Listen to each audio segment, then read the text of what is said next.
Aurten ez dugu jairik izango Hondarbilan. Halaxe erabaki dugu udalak eta herri eragileek. Zergatia argila da. Aurre egin nahi diogu COVID-19ari eta COVID-19a zabaltzeari. Eta gure elkartasuna adierazi nahi diegu borroka horretan jotake ari diren pertsona guztiei.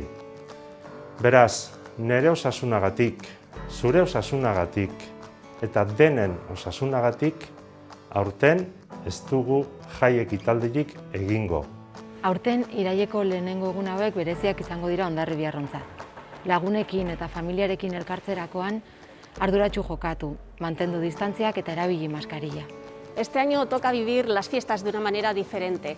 Este año toca ser responsables. Aurten ez da Hondarribian jairik egongo, eta Hondarribin komunitate txikia gara. Berdintasunez eta goxotasunez zaindu gaitezen elkarri. Pandemia eragin duen birusa daukagu gure artean, eta birus honekin elkar bizitzera behartuta gaude. Distantziak mantentzea, maskara erabiltzea eta higienea zaintzea dira ardatz nagusiak. Beraz, jai egunetan bereziki arduraz bizi. Aurten Hondarribia arduratsua.